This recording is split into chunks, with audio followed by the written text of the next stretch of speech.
out probably which one of those might have an early winner, because again, we're trying to find the throw. Oh, Morgan's got it. Morgan Carr. Morgan Carr is the Excel czar. Morgan Carr, a superstar. Oh, I love it.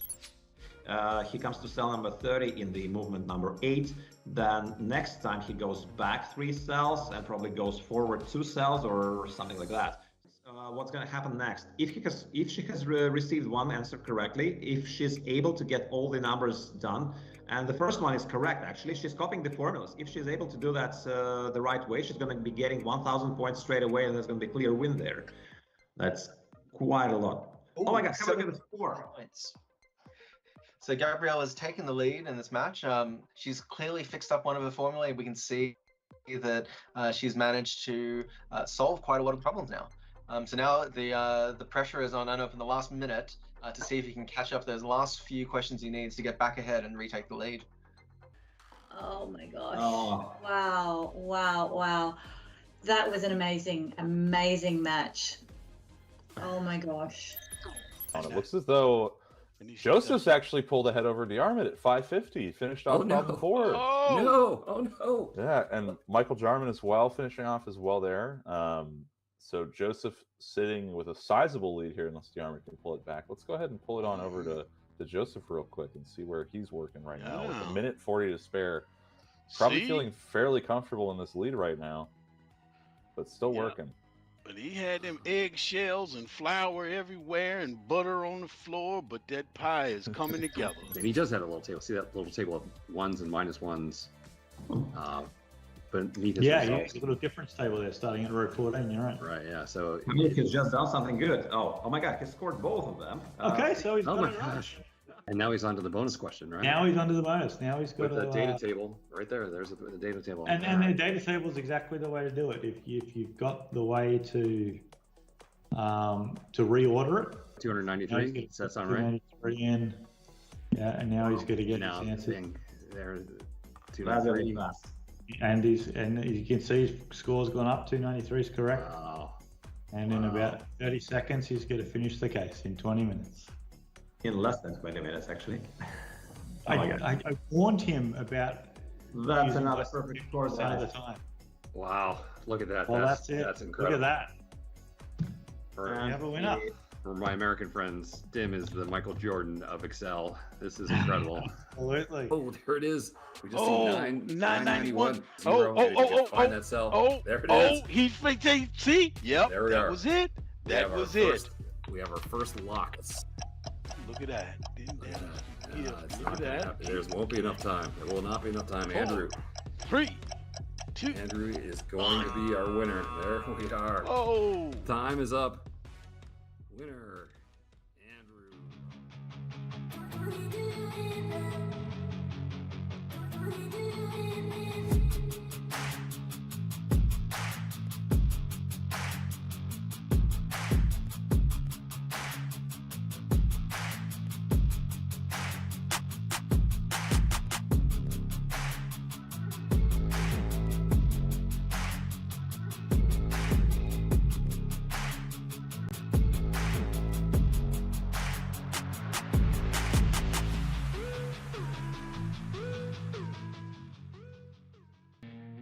Do you like Excel?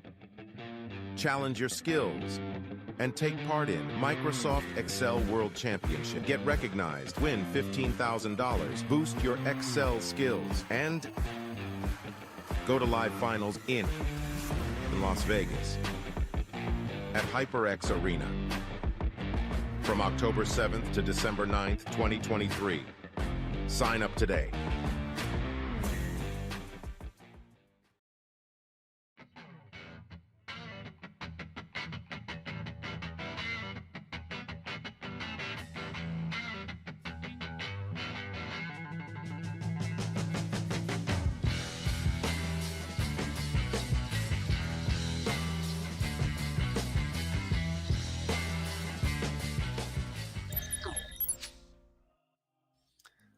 Hello and welcome, everyone. We're doing a quick sort of teaser, taster, introduction session for the webinar that we're planning in a couple of weeks' time. So let me just sort of set the scene up front in terms of A, what are we going to be able to do in 30 minutes, and B, what are we going to be able to do in half a day? Because obviously there's limits on both. So for today, my plan is to basically talk you through 3 kind of broad sets of topics that we'll spend time on in the webinar. That is, number 1, sort of modern Excel dynamic arrays and lambdas.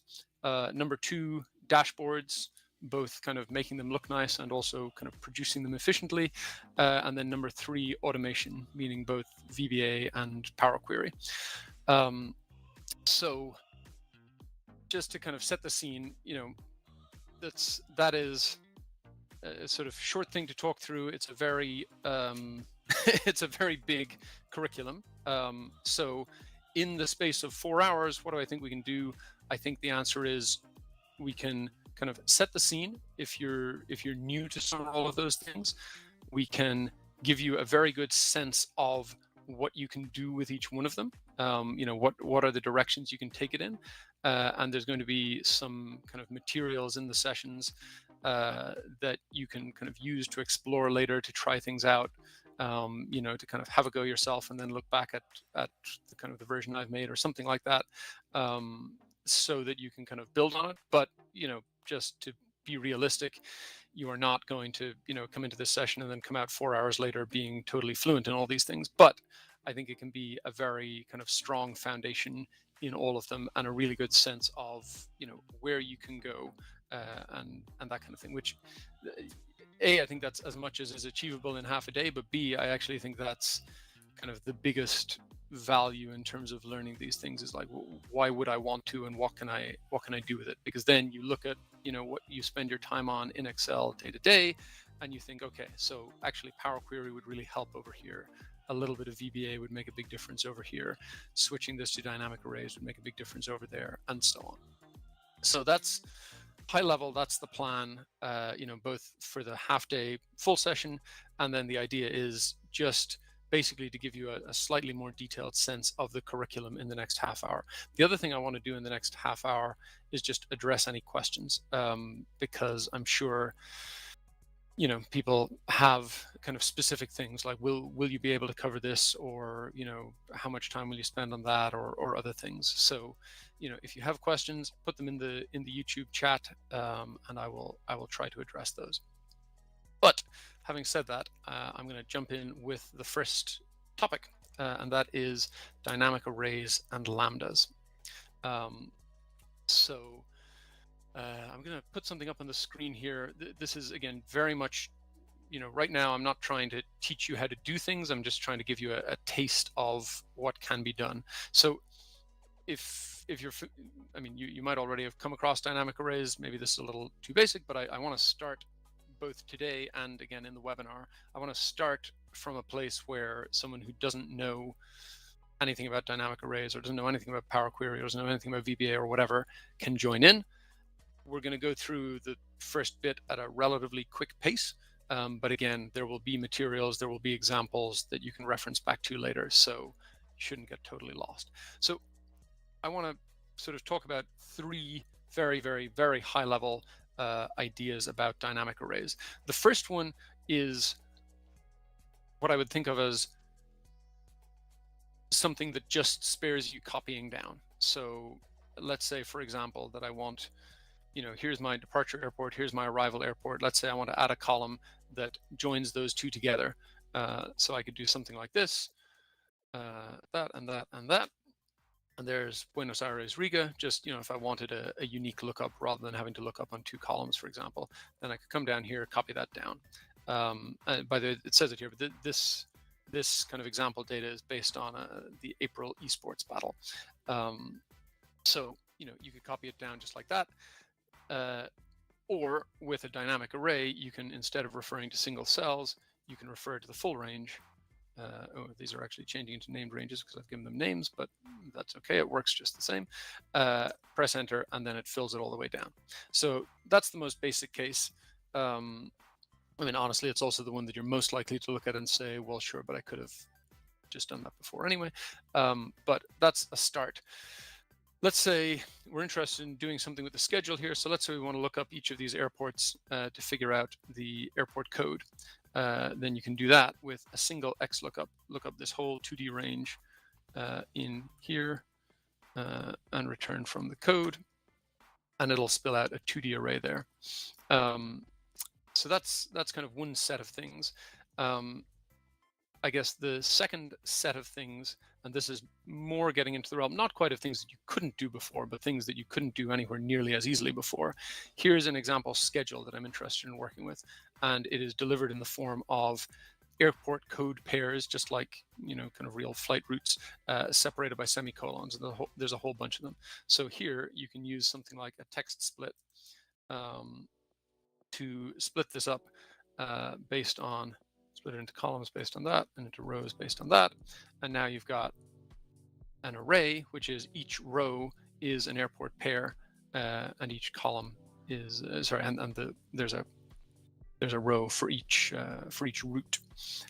Or if you didn't, you know, maybe you don't want to split it on that, maybe you just want the pairs like that, you could do it that way. So that's kind of second thing. Again, you could do this, but it would involve like either a bunch of helper cells or more likely a lot of calculation overhead to be able to do that in like old Excel. That's the second thing. Third thing is that you can do sort of array level manipulation. So let me just, I'll avoid using let for now, but let's just say I want to take from this array, I want to take the first column. That'll give me that. And then I put a dash in there, and then take the last column from the same array and concatenate them together. So now I've got one formula that's giving me an airport code here that I can look up this array on. So again, that's the sort of array manipulation. And again, there's much more powerful things that you can do with that, with like wrapping rows and columns, stacking things, you know, unraveling things with 2-row, 2-col, and then joining them together. So lots of stuff to explore there. The other thing that I will definitely spend a chunk of time on in this section is talking about let and lambdas, because to me those are like the best piece of modern Excel. So just to give you a sense, here's a little example. So this is the specific question was, you know, what's the total distance of flights departing from or arriving in Canada? So, you know, there's a couple of Canadian airports, Toronto and Montreal, and you're interested in, of all the sort of 70 things here, like here, for example, is a flight that arrives in Montreal. Here's another one that arrives in Montreal. You want to know the total distance of flights arriving in Canada. So obviously, you know, the kind of normal way you might do this, you'd kind of split it out, do a bunch of workings, like, you know, split it out into all the flight routes, figure out which flight routes involve Canada, figure out the distance for the flight routes, sum it all up. The let function is basically, one of the really nice things about it is it combines a lot of the advantages of a very clear spaced out layout with, you know, with lots of helper cells, which is, you know, it's easy to audit, it's easy to understand all the steps, but also the possibility of compactness. So here is a single cell formula that works out the total distance of all flights departing from or arriving in Canada from this schedule based on these two tables. And you can see, again, we'll talk about how to write a let like this, but the idea is, think of it as written very much like computer code. So, you know, first you define the set of routes by splitting that up. You define the departure city by looking these up. You define the arrival city. You check if it's Canadian. You check the distance. And then you have this check mode, which I'll show you in a second. And then you output the answer. But then it has this debug mode. So if I switch this to true, instead of outputting the answer, it outputs the check mode, so that you can see, okay, here's the route, here's the departure and arrival city, here's whether or not it's Canadian, and here's the distance. So then you can dump all that out in a cell, filter this on Canadian, sum these up, and you get, oh yeah, no, it is, I thought it might be cut off on the screen, but it's there. So you get the 117,107. So you can kind of go in, see all the details, and check it out. But then, you know, if you're making a bunch of these calculations, you can say, okay, I don't want to show all that. Let's just roll it away. So to me, this is like, there's a couple of nice things about let. One is it lets you lay out kind of quite complicated logic or quite advanced logic in a way that's kind of naturally well documented, because you have, good variable names here. And it's very easy to see, okay, so this is the departure city, this is the arrival city, this is a flag for is it Canadian, and so on. And then the second thing is it lets you either kind of show all those workings or collapse all those workings. So that's pretty cool, and we will talk about how to do that. And then the other thing in dynamic array land is lambdas. Lambda is basically a way to write a custom function. So for example, we could write a function that took schedules like this and returned the distance. So, if we had 20 different schedules and we wanted to answer this question for each one of them, we could turn this, and I'll show you how to do that. We could turn this into a lambda that takes in a schedule in this format and returns that distance. And then you could apply that to all 20 of them. Lots of other things you can do with lambdas, with some of the other kind of lambda helper functions like reduce and scan. You can do iteration, so like apply a function multiple times to kind of gradually transform or reshape an input. Loads of other stuff there, but I don't want to go down a rabbit hole, so I'm going to kind of pause on that topic. And let me just ask, before I kind of zip on to the next one, any questions about dynamic arrays and lambdas? By the way, if I'm looking off screen here, it's just because the live chat is on a different screen here for me. So try not to be disturbed by that. Let's see, what is this going to do? Okay, looks like we're good on questions for now. So let me go on to topic number 2, and that is dashboards. And I'll pull one thing up here. So I'll start by just putting up a kind of sample dashboard. So again, I don't want to kind of overemphasize on one particular thing, but just to kind of give you a sense, this dashboard, it's kind of made to look somewhat like a PowerPoint presentation. This is an Excel file just saved directly to a PDF. One of the things that I'm a big fan of is making your outputs directly in Excel, because then you can keep it linked to the live data. You can keep it automatically updating, as opposed, like I remember in my consulting days when we did all our number crunching in Excel, presented everything in PowerPoint. There was it might take you 7 seconds to update the model and half an hour or more with risk of error to update the deck, because you had to go through, change all the numbers, change all the footnotes, change everything. Whereas here, if the data here changes, like this is a dashboard I made about the Olympic Games. Obviously, the last one at the time I made this was 2012. If you got a couple more years data, you could quickly update this. So in terms of dashboards, we're going to talk about a couple of things. One, we'll talk a little bit about kind of general style points. I'm not going to go very heavy on this, but there's a few things around sort of information density, around use of color, that kind of thing, that are just kind of good practices to keep in mind. So I'll spend a little bit of time on that. I'm going to talk more about sort of speed of production, like how can you make something like this relatively quickly, and a big kind of key to that is templates, both sort of Excel file templates and also chart templates, because the built-in charts in Excel are kind of ugly until you customize them, but that customizing can take a bunch of time. So if you have a good set of templates, that's a great way to be able to produce something like this really quickly. So that's one thing. Another thing that I'm going to talk about, let me just find the other file here, is a bit of sort of data presentation. So this is just an example file that I like to work with. This is all fake data, obviously fake names, fake numbers, yada, yada, yada. But this is like data on who has and has not completed their year-end reviews for a hypothetical company. You've got like 1,000 employees by region, by company division. For each person, it shows who their supervisor is, if they're complete or incomplete, and a date. And it's just 1,000 rows of blank unformatted stuff. This is just a good example because it's one I've worked with data like this a lot in the real world. Like, what kind of things do you want to be able to do with this? Well, you might want to be able to make a nice sort of dashboard to summarize for, management, like which divisions are ahead or behind on completion rate, how has completion been tracking over time, which are the managers that have the most incomplete supervisees, that kind of thing. That's one thing. Another thing, depending on whether you have an automated system, I find that most people don't, even if they think they do. Maybe you want to be able to send reminders to supervisors who have the greatest number of incomplete employees. So you want to be able to automatically generate an email. Obviously, this is kind of bleeding into the automation topic a little now, but you want to be able to send each supervisor a file that says, here's the latest information on all your people, and also maybe has something in the email body saying, hey, you have 10 people that haven't completed, and here's a list of their names. There's a bunch of other things that you can do with this.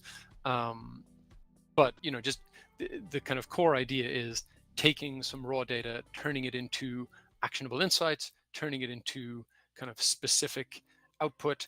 And that also relates to kind of building your dashboards in such a way that they are dynamic, that they filter and update well. So in other words, if you build a dashboard that summarizes progress here, maybe you want to be able to filter it just to APAC or EMEA or the Americas. Maybe you want to be able to filter it just to the software division, just the communications equipment division, that kind of thing. So building it in a way that lets you do that. And then that again kind of ties back to, if you build it in that way, that sets it up nicely for automation, that maybe you want to have VBA spin through all the different kind of combinations that you're interested in, PDF those, maybe you want to email it to someone, that kind of thing.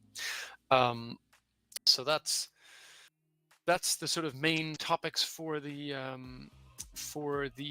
dashboarding section. So again, I'll just kind of pause there and ask any questions. I'll just take a look at the chat, see if there's anything.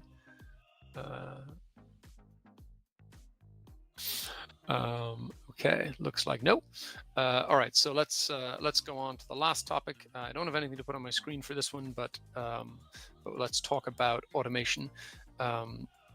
So two sort of big topics here. One is VBA. I've kind of referenced that a little bit already.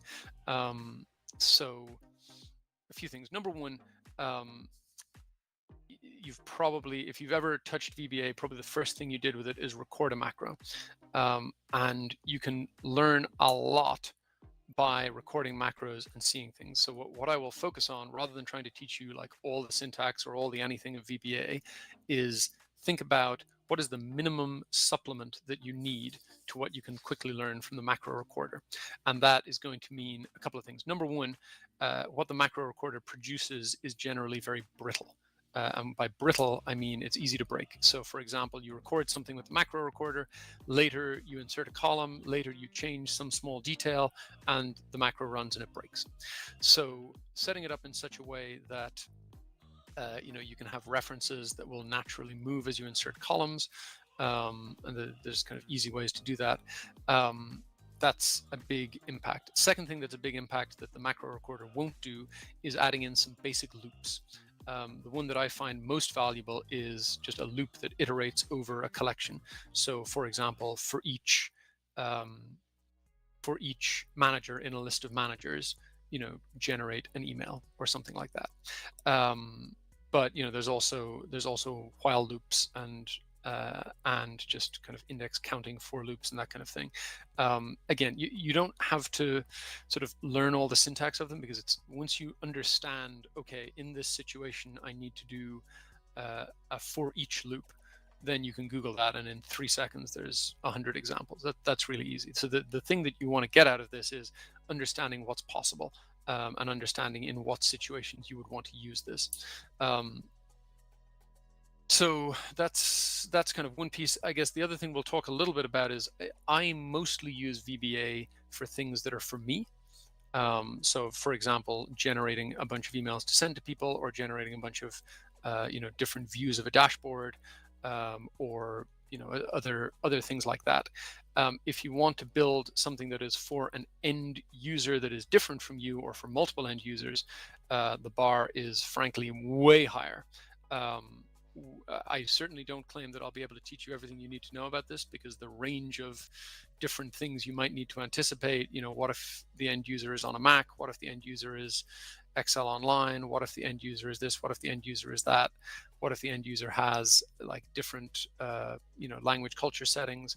There's a lot of things that you might need to anticipate. But what I can show you is some of the basics.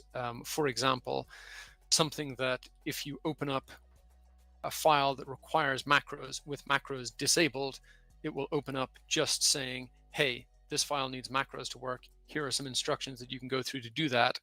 And then, you know, when you've done that, either reopen the file or hit this button, and then you can enter it properly.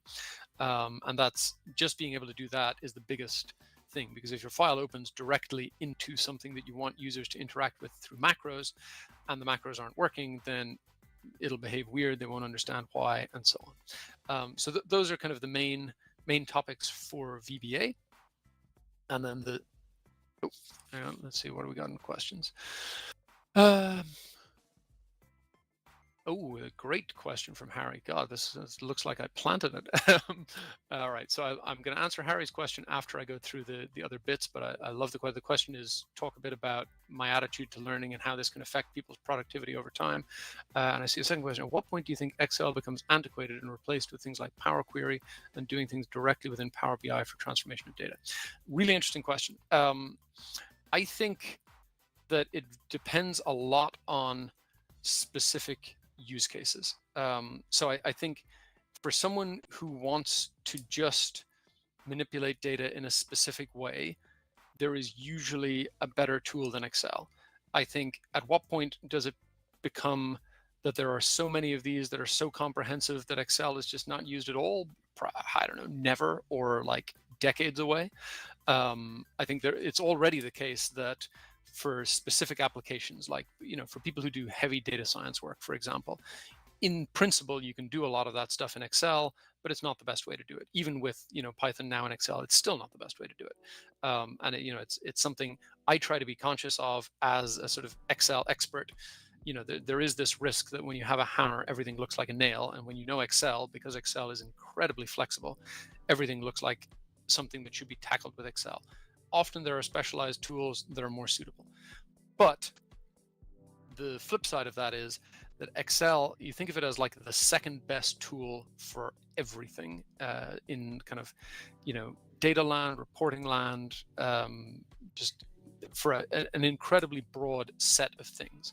So if you're kind of advanced in your career, you're in a niche field where you think there are, you know, better, more specialized tools, then focusing a lot on learning Excel is maybe not for you. You probably want to know a bit because you're always going to have managers who want their data to come out in Excel or just want to be able to kick the tires in Excel, that kind of thing.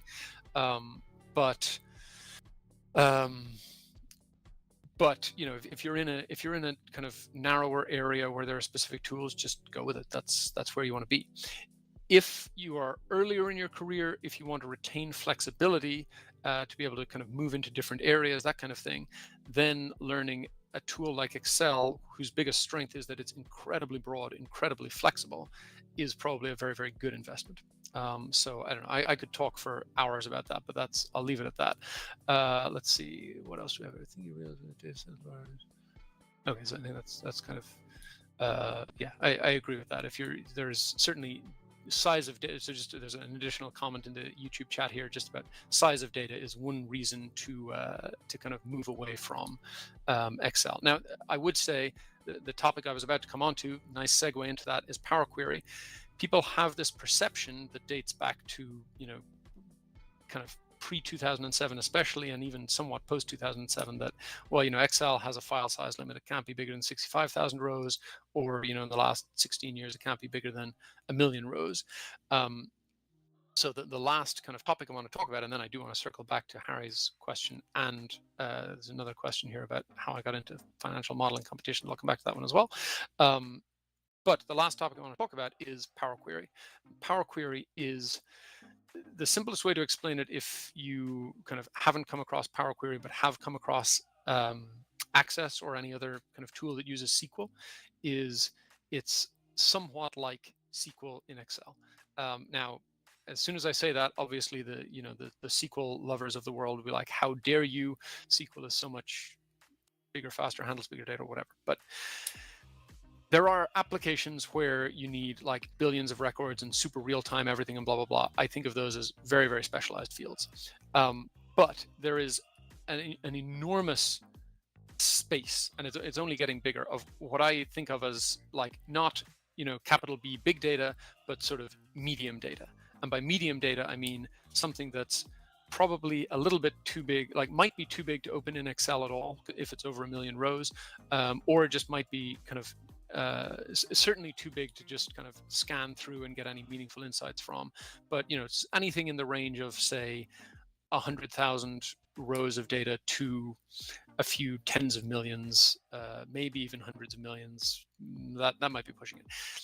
If you're in that kind of size of data, then Power Query is an excellent tool to allow you to remain in the Excel environment and keep all the advantages that come with that, of being able to produce nice outputs, being able to kind of interface with VBA to automate things, being able to, well, just basically being able to kind of speak a language that everybody else speaks. That's kind of one of the other big pluses of Excel is, if you're sharing, you're a company building a model of, your future cash flows to share with investors, 100% they're going to want to be able to open it in Excel.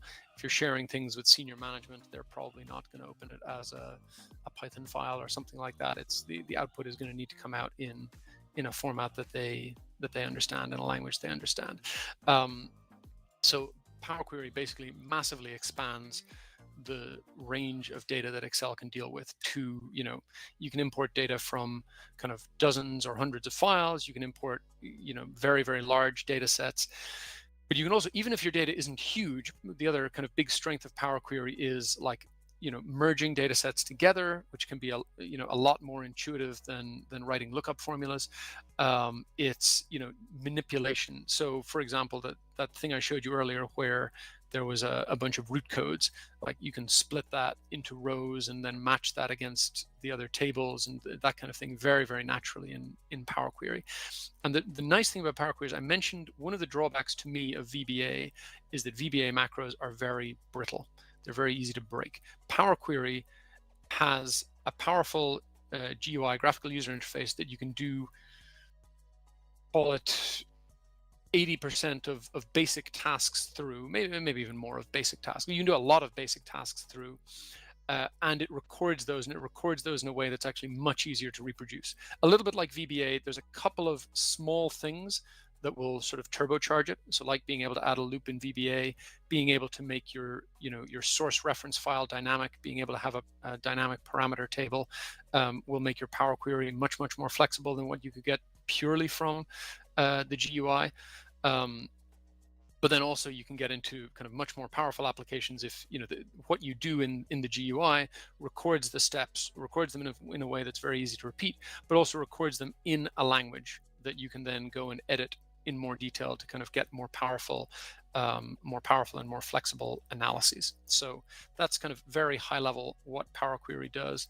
Let me just see what other questions we have here. So it's interesting. There's a comment here: SQL becomes a necessity because it's so ubiquitous and largely supports all databases. That is true if you work in database land. I will tell you, I've worked in a lot of kind of large corporate environments, and a lot of data exists in databases, but the speed and flexibility, like let's say it's this thing of the example I showed earlier of who's completed their annual review, the amount of kind of IT infrastructure and just like lead time required to set up like database connection and formalize reports and everything, versus practically all of these tools, because every company asks for it, have a download an Excel option. And if you can download an Excel and kind of work quickly with that data through Power Query, through VBA, through kind of smart formulas, whatever, that's going to give you a lot of flexibility, and you can turn that kind of thing around in a time that, like, if it's something you're going to live and breathe, your company is going to run by every day, then it's probably worth the effort and the time to set up a proper systematized solution. But if you have a system that dumps out who has completed their annual reports in Excel, and you can in 1 hour build a tool that will allow you to automatically communicate all the information you need about that to everybody who needs to hear it, over email and simple to understand format. And that tool is flexible and reusable so that when you get another download next week, it still works. When you get, when it's annual review season again next year, it still works.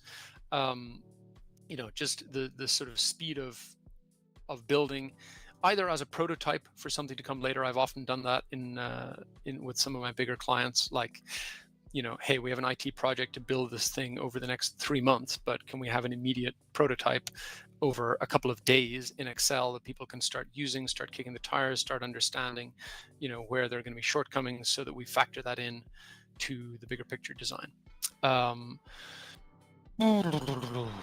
Okay, how will I choose between let, lambdas, and Python moving forward? Are they complements to each other or competing tools?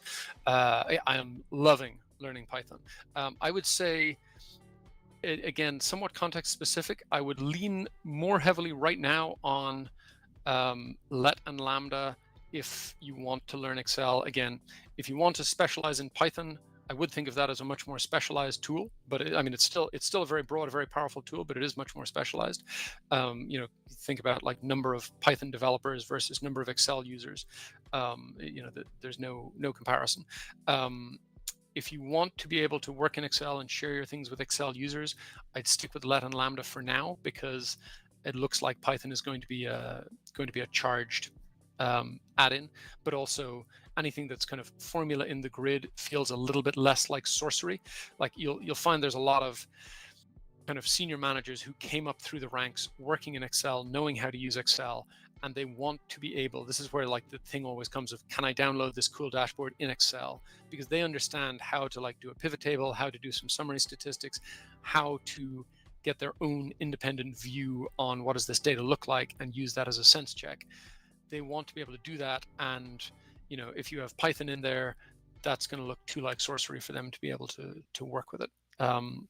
Again, this is all, I'm talking in extremely broad terms. This is all very kind of contextual. Some end users are comfortable with, we keep developers and users separate, but a lot of the time, your manager who has come up through the world of being an individual producer might not like that. All right, so a couple of questions I said I would circle back to. One was Harry's. I thought there was another. I'm not spotting it now. Oh yeah, sorry. Just quickly, how did I get into a financial modeling competition? Short answer is I started my career at a consulting firm, and it's actually a great context to learn Excel in, because especially as a very junior person, I was right out of college. I was on kind of different topic areas, different industries, different types of cases every 2 months or so on average. And so the data was like almost always part of it, but like what the data looked like and how it came in and so on was like totally different every time. So you had to learn a lot of flexibility. Great, like I said, great kind of learning environment. But I kind of relatively quickly figured out, and other people around me figured out, because we were in a sort of small office, that I was kind of good at Excel, and before too long that I was the sort of go-to guy in Excel. And then I heard about this, about Model Off, the competition, and I thought, well, that sounds kind of cool, because I know that in our office of 150 reasonably intelligent people that I'm the Excel go-to guy, but I have absolutely no idea how I compare to the rest of the world. So I thought it would be fun, and the rest is history, so to speak. So I do want to circle back to Harry's question, because I think it is a great and a very important question. He asked, could you talk a little bit about your attitude to learning and how this can affect people's productivity over time? And this also links back to what I was saying earlier about the best thing you can get out of this is not like specific syntax of the let function or how to write lambdas. It is a sense of the art of the possible, because once you know what's possible, like once you know there is a way to write a function that takes in this and spits out that, or there is a way to combine all the different steps of this into one big let, or there's a way to make VBA PDF this file and attach it to an email or whatever. Once you know what's possible, like the way that I learn, the way that I do everything, if you're watching my kind of Python videos at the moment, you'll kind of see it live in action. It's like, must be a way to do this, Google. If you're clear on what you want, 99.5% of the time you will find, again, this is one of the advantages of Excel, Python also, just because there's kind of big communities using them. somebody will have had this exact question. Somebody will have the exact answer, like almost always, unless it's extremely niche. And so you can just kind of you can fill in the details, you can get the syntax from there. The other thing I would say in terms of my attitude to learning, this goes for Excel, I mean, I'd say it goes for Python as well, even though I'm only a couple of days into that. Being unsatisfied in the short term and being willing to invest a lot in the short term to make things work better is a great investment, a super important investment if you want to go from being okay at Excel to being really, really good at Excel, which is, let's say you've got some data and you want to sum up just the rows where it's a particular manager, and you know that you can say equals sum and then just click on those cells one at a time. That is faster to do than learning how to do a conditional sum function in Excel.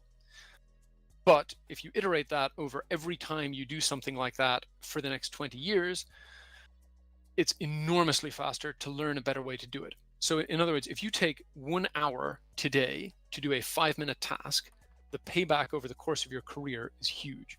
You can think of that a couple of ways. One is just the kind of total amount of time. So, if I spend an hour learning to do what was a 5-minute task in 1 minute, then I only need to do it 15 more times for that time saving to be worth it. That's the most simplistic version. But there's a couple of other things that make it very different. One is your better version will often also scale better. So if you need to do that in a table with 20 rows, you can just manually pick them out. If you need to do it in a table with 1,000 rows, it's going to take you an extremely long time to do that. If you know how to do sum ifs or something like that, you'll be able to apply that just as easily to 1,000 rows as to 20 rows. So it's not just that every time you have the 5-minute task, it becomes 1 minute. It's, the time that it would take you 3 hours to do it by hand also becomes 1 minute or something like that.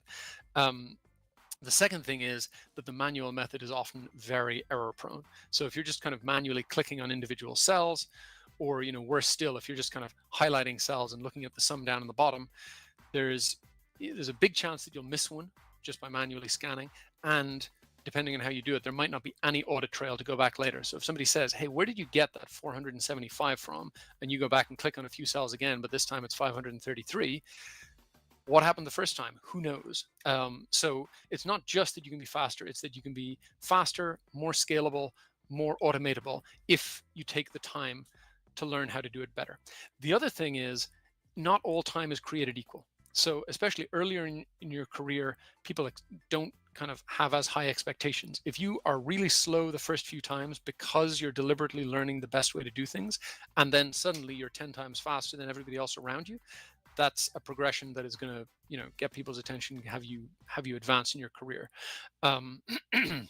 I had some other point to make on that, but it has temporarily escaped my mind. So I'll just leave it at that. I think you get the idea. Oh, sorry. No, I do remember now. The last thing is, it's not just kind of transferring time spent from the future to the present. It's also transferring time spent from quiet times to crunch times, or the other way around. So in other words, in every job, there are busier and quieter seasons.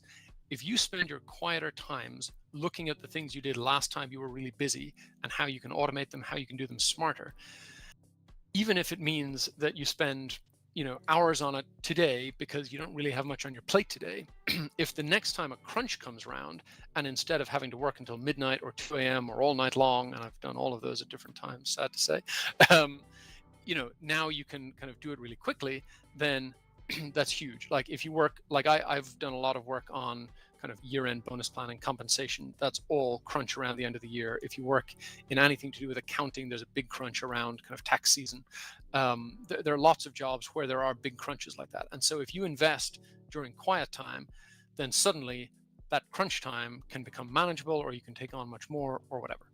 Anyway, I think I've answered all the questions. Let me just see. There's a couple. Which automation would you recommend to learn first for newcomers between VBA, Office Script, Power Query? So, interesting question. I would say if I had to answer the question literally, I would choose Power Query. It might vary depending on the kind of role you're in. like I've always been in somewhat operational roles. So things like that, here's a pile of data that we need to wrap our heads around, that we need to share with a bunch of different people. Power Query is great for that. But if I can, wish for more wishes, my answer would be I would learn a tiny amount of VBA, like sort of a half dozen different kinds of statements, and then invest more heavily in Power Query. And the reason I say a tiny amount of VBA is because with like a half dozen statements, you can learn to, cycle through all the different values in a list, like all the different managers, PDF and output, like, for each manager, select that manager. You have your nice kind of dynamic dashboard that updates to show just information relevant to that manager. You PDF that, or you cut out all the rows from the data table that are relevant to them and save it as an Excel file. Like, these are all things that you can do with just literally, if you learn 10 lines of VBA code, you can kind of cover those things off. So I would do that first, and then I would lean into Power Query, because there's you can go kind of a lot deeper, and that's all helpful. All right, I think that's all we got time for, and 11 minutes more than all we've got time for, because I ran over. But hopefully that was helpful in giving you a sense. Again, I do want to emphasize, it's not that we will be able to go from zero to hero in all of these topics in 4 hours, because you've probably got a sense now that this is a big curriculum. But what I do think we can do is I can give you a very good sense of where you can get to with all of these things. I can give you a lot of kind of examples and references that you can look back at if you're kind of fine tuning or worrying about syntax. I think I can give you a lot to work on. So that's what I got. I think, any last questions? Are there any standards? Ooh, that's a big question, and it's a pretty domain-specific one. I'm not going to get into that right now, but I mean, short answer is yes, but it's pretty industry-specific. Alrighty, I'm going to wait 5 more seconds in case there's any last second questions, but it looks like we're good. Oh yeah, well, that would probably make sense. All this talk about, well, you could do this and you could do that. Obviously, my recommended way to do that is to come to my webinar, because I'll talk about all these things at approximately 8 times more length for 4 hours. So the sign up is in the chat there. The last thing from the FMWC team, and yeah, that's. Tips for someone hesitant on joining the FMWC that's outside of a major accounting field. So I would say I don't work in a major accounting field, and I honestly I kind of became a financial modeler later in life, but at the time I started entering financial modeling competitions, I was not a financial modeler.